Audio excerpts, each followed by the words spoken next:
Bonjour les amis, donc nous sommes le lundi 26 février. Donc comme vous le voyez, je suis toujours à Paris, aux alentours du salon d'agriculture, pour honorer quelques derniers rendez-vous, pour préparer l'avenir, pour se structurer et d'autres rendez-vous très importants. Hier aussi, c'est ce qu'on a fait toute la journée avec les collègues. On a essayé de mettre en place une stratégie. Donc aujourd'hui, je voudrais vous parler de 1907. Pourquoi 1907? Parce qu'on est à peu près comme en 1907 aujourd'hui, en 2024. Donc un siècle plus tard, qu'est-ce qu'ils ont fait en 1907? Il y a eu la révolte des vignerons dans le sud de la France, dans le Languedoc-Roussillon. À Montpellier, ils étaient 500 000 vignerons. Et je vous rappelle, à l'époque, il y avait 40 millions d'habitants en France. Donc c'était énorme cette manifestation. C'était énorme.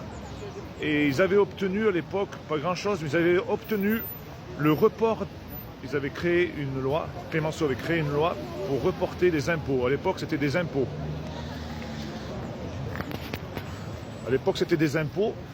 Et nous, aujourd'hui, qu'est-ce qu'on aimerait avoir? Dans un premier temps, avoir une bouffée d'oxygène, c'est le report de nos charges. C'est le report de nos charges, le report de nos emprunts. Et je pense que cette loi, elle peut toujours être mise en place. Donc, qu'est-ce qui s'est passé après? Il s'est passé, en 14-18, il y a eu la guerre. Et Clémenceau, à l'époque, qu'est-ce qu'il a fait? Eh bien, il a commencé par envoyer en première ligne dans les tranchées les vignerons. Donc, les amis, on en est à peu près au même stade. D'ailleurs, dans le sud de la France, ils ont déboulonné toutes les statues de Clémenceau. Donc, il faut savoir que l'histoire, c'est un éternel recommencement.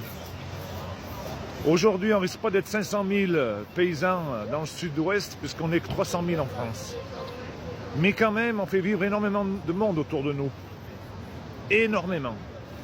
Donc, tant qu'on n'aura pas compris qu'il faut qu'on se rassemble tous et qu'on fasse bloc contre cette Europe et contre ce gouvernement, on aura du mal à réussir. Donc, il faut bien comprendre qu'ils veulent nous amener à la guerre.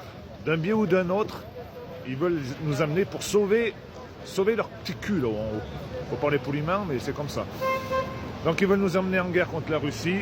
Et sachez bien que ceux qui manifestent aujourd'hui, on sera les premiers à y aller.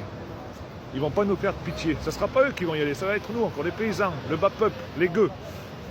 Ou alors s'ils n'y arrivent pas comme ça, parce que je pense que, voilà, ceux avec qui on va nous faire entrer en guerre, ils sont un peu plus intelligents que l'OTAN et l'Occident. Voilà. Mais il ne faut pas trop que j'en dise, parce qu'après on me dit que je suis un pro. Voilà. Et après on boycotte. Après on monte des clans contre moi.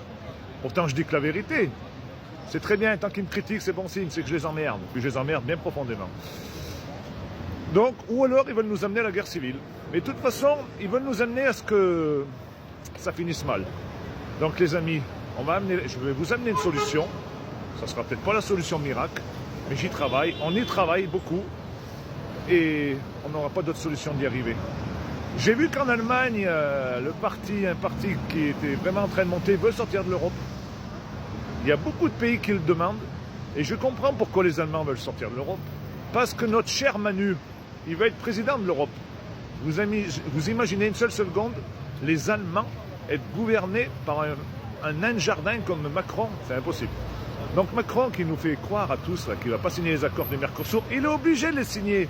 Sinon il se met les Allemands à dos. Déjà qu'il ne les a pas trop dans sa poche. Donc s'il veut arriver à son plan final d'être à la tête de l'Europe avec ses mondialistes, il est obligé de signer les accords de libre-échange. Donc encore une fois, il va trahir son peuple français. Et il est obligé de faire entrer l'Ukraine dans l'Europe. Et oui, il est obligé. En fait, c'est ce qu'il en restera. Mais le problème, il ne faut pas qu'il la fasse rentrer dans l'OTAN. Et s'il ne la fait pas rentrer dans l'OTAN, il a les Américains contre lui. Regardez bien la stratégie, les amis. Je suis dans le vrai. Donc le père Manu, il a du souci à se faire. Parce que faute d'avoir les paysans, les peuples français contre lui, il va avoir toute l'Europe contre lui. Parce que les Européens ils vont se réveiller. Et ce que j'ai dit sur CNews, rappelez-vous bien, quand on m'a demandé c'est quoi la solution, j'ai dit sortie de l'Europe et démission de Macron. Et on sera obligé d'y arriver par là. Ça va peut-être mettre un peu plus de temps que prévu, mais en général, quand je dis les choses, je les prépare, je les réfléchis et surtout, j'ai énormément de personnes autour de moi qui m'expliquent à longueur de journée où c'est qu'on en est. Et en fait, il y a toujours un décalé entre ce que les médias mainstream vous disent et la réalité du terrain. C'est ça qu'il faut comprendre. Il y a toujours un coup, voire 2 coups de retard. Et sachez qu'il y en a en face de nous qui savent très très bien jouer aux échecs. Faut pas l'oublier. Eh oui. Et il y en a qui savent jouer un petit peu au tarot. Et nous en France, on essaye de jouer à la blotte. C'est qu'on n'est pas dans le même monde. Allez, la bise les amis.